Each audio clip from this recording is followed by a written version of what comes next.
था। क्या नाम है आपका? यमुना प्रसाद। कहाँ रहते हैं आप? बड़ा गांव, थाना? थाना नवाबगंज। क्या हुआ? आप क्या चोट लगी? चोट है आपके? मैं सर पीलीभीत रोटावेटर देखने गया था, 6 बजे नवाबगंज आया। नवाबगंज से अपने भांजे को छोड़कर अपने गांव आ रहा था अपनी बाइक इनफील्ड बुलेट से। मेरी बुलेट की आवाज़ सुनकर देखकर मेरे गांव के घात लगाए बैठे प्रेमपाल बनवारी लाल, सना बनवारी लाल, बस श्री राम सना पुत्र गोरीलाल व उमाचरण आदि ये पहले से बैठे थे। उन्होंने गाड़ी रोकने का प्रयास किया। मैंने जब गाड़ी नहीं रोकी, उन्होंने मुझ पर डंडों से प्रहार किया। एक मेरा डंडा यूँ लगा, एक ये लगा, ये ससली टूट गई, एक ये लगा, और 2 मेरे बाइक पे लगे। बाइक भी मेरी क्षतिग्रस्त हो गई। तब मेरी गाड़ी गिरी, वहाँ मैं बेहोश हो गया। कुछ रेसर बच्चे उधर रेस लगा रहे थे, उन्होंने देखा अंकल जी की गाड़ी कैसे गिर गई, वो भाग कर आए। उन्होंने मुझे वहाँ पे देखा, तब तक उन्हें देखकर वो भाग गए। इस तरीके से मैं बच पाया। थाने में शिकायत करी आपने? थाने में मैंने शिकायत करी, अभी तक कोई कार्रवाई नहीं हुई। थाने में क्या कह रहे हैं वो लोग? थाने में वो कह रहे हैं कि एक्सीडेंट है, लेकिन एक्सीडेंट है ही नहीं। एक्सीडेंट के मौके पर कुछ था ही नहीं। बच्चे आए, वो उनसे भी पूछा, फिर उन्होंने धमकाया है। एक झम्मन लाल, सनातनी झम्मन लाल हैं, उनके द्वारा मुझे सूचना दी गई कि भाई उनसे कहो कि अपनी प्रार्थना पत्र वापस लेंगे या नहीं लेंगे। नहीं लेंगे, कार्रवाई अगले बढ़ाएंगे, क्या करेंगे।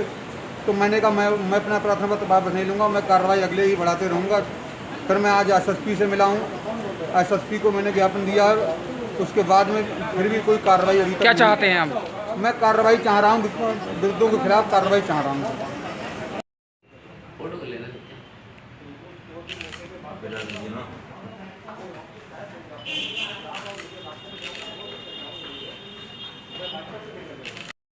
बुलाने का ये क्या कारण है? ये तो अपने हर जिला का जो मेरा दौरा होता रहता है पूरे प्रदेश में, उसके निमित्त ये आज का मेरा दौरा बनाया गया है। इसलिए मैं यहाँ पर आया हुआ हूँ।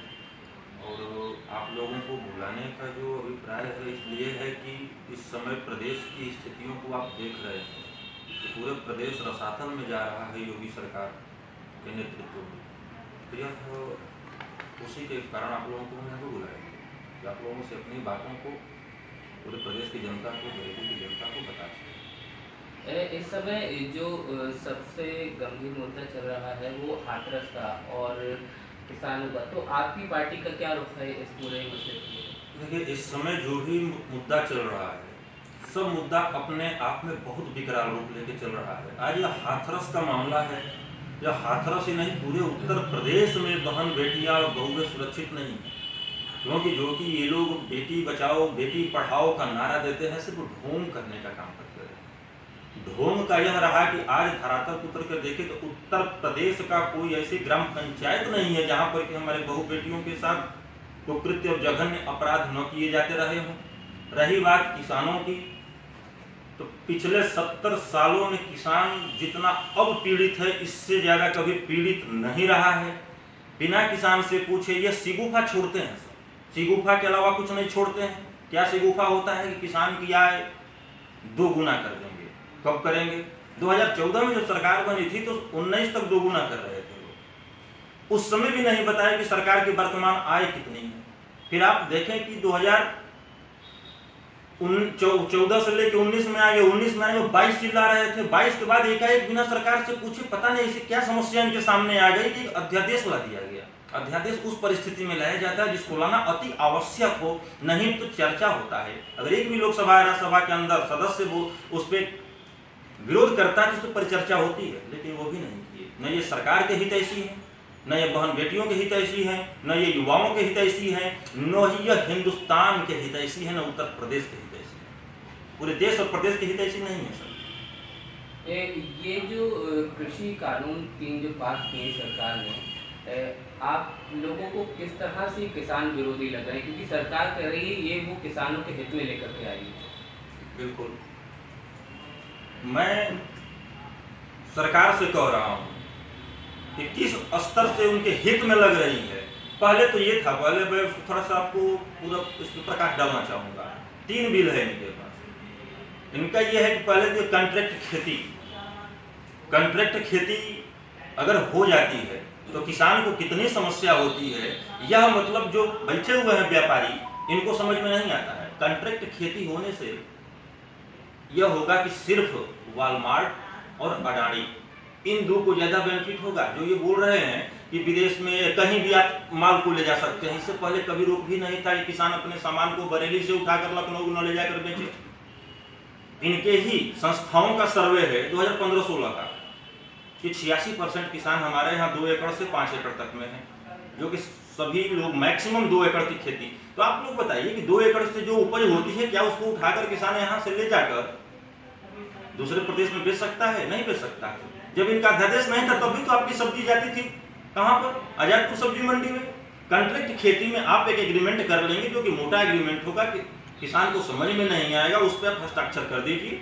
अगर उनके कॉन्ट्रैक्ट में लिखा गया है कि आप अगर 20 रुपया का कॉन्ट्रैक्ट होता है, माल अगर मार्केट में 30 रुपया जा रहा है तो आप 20 पे ही बेचेंगे, 30 रुपया पे वो बेचेंगे।